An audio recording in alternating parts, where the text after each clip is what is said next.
Bismillahirrahmanirrahim. Assalamualaikum warahmatullahi wabarakatuh. Perkenalkan, nama saya Firdani dengan NIM 2020101104059. Baik, pada kali ini saya akan menjelaskan materi tentang konsep waktu dan sejarah. Baik, kita lanjut. Bagian A, pengertian sejarah secara etimologis. Kata sejarah berasal dari bahasa Arab syajara, artinya terjadi, sedangkan syajaratun artinya pohon kayu yang terus-menerus tumbuh dari bumi ke udara, yang mempunyai cabang, dahan, dan daun, bunga, serta buah. Menurut Muhammad Yamin, di dalam kata sejarah tersirat makna pertumbuhan atau kejadian.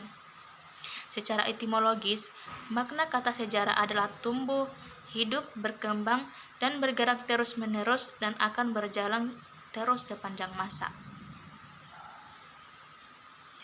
Baik, definisi sejarah yang dikemukakan oleh para sejarawan diantaranya adalah: yang pertama, menurut Ismaun, sejarah adalah suatu ilmu pengetahuan tentang rangkaian kejadian yang berkausalitas pada masyarakat dengan segala aspeknya serta proses gerak perkembangannya yang kontinu dari awal sampai sekarang, yang berguna bagi pedoman kehidupan masyarakat masa sekarang serta sebagai arah cita-cita masa depan. Yang kedua, menurut Muhammad Yamin, sejarah adalah ilmu pengetahuan yang pada umumnya berhubungan dengan cerita bertarik sebagai hasil penafsiran kejadian-kejadian dalam masyarakat pada masa lampau yang disusun berdasarkan hasil penyelidikan bahan-bahan tulisan atau tanda-tanda lain. Yang ketiga, James Bank, sejarah adalah semua peristiwa masa lampau atau sejarah sebagai kenyataan. Pendapat yang keempat yaitu menurut Kuntowijoyo, sejarah dapat diartikan sebagai dua macam, yaitu sejarah dalam arti negatif. Yang pertama, sejarah itu bukan mitos. Yang kedua, sejarah itu bukan filsafat. Yang ketiga, sejarah bukan ilmu alam. Dan yang keempat, sejarah itu bukan sastra. Yang kedua, sejarah dalam arti positif. Yang pertama, sejarah adalah ilmu tentang manusia. Yang kedua, sejarah adalah ilmu tentang sesuatu yang mempunyai makna sosial. Yang ketiga, sejarah adalah ilmu tentang sesuatu yang tertentu, satu-satunya dan terencana. Yang keempat, sejarah adalah ilmu tentang waktu. Bagian B, guna sejarah. Menurut Kuntowijoyo, setidaknya guna sejarah dapat dibedakan menjadi dua, yaitu yang pertama guna intrinsik dan yang kedua guna ekstrinsik. Baik, yang pertama guna intrinsik terdiri atas, yaitu yang pertama sejarah sebagai ilmu, yang kedua sejarah sebagai cara mengetahui masa lampau, yang ketiga sejarah sebagai pernyataan pendapat. Yang kedua guna ekstrinsik. Yang pertama pendidikan moral, kedua sejarah sebagai pendidikan perubahan, dan yang ketiga sejarah sebagai pendidikan keindahan. Bagian C, tugas sejarah berkaitan dengan waktu. Para sejarawan sepakat bahwa ilmu sejarah bertugas membuka peristiwa ke masa lampau atau waktu yang lalu umat manusia,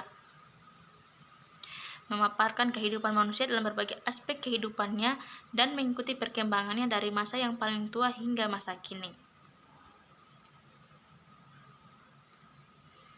Bagian D, perubahan sosial budaya. Yang pertama, pengertian perubahan sosial budaya. Beberapa pendapat tentang definisi perubahan sosial budaya, yaitu yang pertama menurut Kingsley Davis, perubahan sosial merupakan bagian dari perubahan kebudayaan. Perubahan kebudayaan mencakup semua unsur kebudayaan, misalnya kesenian, ilmu pengetahuan, teknologi, dan lain-lain, termasuk perubahan-perubahan dalam bentuk serta aturan-aturan organisasi sosial. Yang kedua, menurut Taylor, mengemukakan bahwa kebudayaan adalah satu kompleks yang mencakup pengetahuan, kepercayaan, kesenian, norma, hukum, adat istiadat, serta kebiasaan dari manusia sebagai warga masyarakat. Perubahan kebudayaan adalah setiap perubahan dari semua unsur kebudayaan tersebut. Yang ketiga, menurut Jilin dan Gilin, mengatakan bahwa perubahan sosial budaya merupakan variasi dari cara-cara hidup yang telah diterima, baik karena perubahan kondisi geografis, kebudayaan, komposisi penduduk, ideologi, difusi, atau penemuan-penemuan baru dalam masyarakat. Yang keempat, Sela Sumarjan. Perubahan sosial budaya adalah segala perubahan pada lembaga-lembaga kemasyarakatan di dalam suatu masyarakat yang mempengaruhi sistem sosialnya, termasuk di dalamnya nilai-nilai, sikap, dan pola perilaku di antara kelompok-kelompok dalam masyarakat. Kedua, faktor-faktor yang menyebabkan perubahan sosial budaya, yaitu yang pertama, faktor internal. Penyebab faktor internal itu bertambah dan berkurangnya penduduk. Yang kedua, penemuan-penemuan baru. Yang kedua, faktor yang kedua itu pertentangan konflik dalam masyarakat. Pertentangan konflik dalam nilai-nilai dan norma-norma politik, etnis, dan agama dapat menimbulkan perubahan sosial budaya yang luas. Faktor yang ketiga yaitu faktor eksternal, yang mencakup pertama lingkungan fisik, kedua peperangan, dan yang ketiga pengaruh kebudayaan masyarakat lain. Yang ketiga, faktor-faktor yang menyebabkan masyarakat menolak adanya perubahan sosial budaya, yaitu yang pertama, masyarakat merasa ragu-ragu atau curiga. Yang kedua, kurangnya pendidikan dan pengetahuan. Yang ketiga, adanya kecenderungan untuk tetap menyukai, memelihara sesuatu hal yang lama, membuat inovasi terhalang. Bagian E, konsep kebudayaan. Yang pertama, pengertian kebudayaan. Kata kebudayaan berasal dari kata Sangsekerta, budaya, yaitu bentuk jamak dari bud, yang berarti budi atau akal. Dengan demikian, secara sederhana, kebudayaan dapat diartikan hal-hal yang bersangkutan dengan akal. Budaya adalah daya dari budi yang berupa cipta, rasa, dan karsa, sedangkan kebudayaan adalah hasil dari cipta, rasa, dan karsa. Dengan kata lain, hasil dari ketiga unsur akal atau budi, cipta, rasa, dan karsa, itulah yang disebut dengan kebudayaan. Lanjut, kebudayaan mempunyai ciri-ciri sebagai berikut. Yang pertama, kebudayaan diperoleh manusia sebagai anggota masyarakat. Yang kedua, kebudayaan diwariskan dari generasi ke generasi secara non-genetis, tetapi diperoleh manusia melalui proses belajar. Yang ketiga, kebendaan kebudayaan dapat berupa gagasan, tindakan, dan hasil karya yang berbentuk material. Keempat, kebudayaan sifatnya dinamis.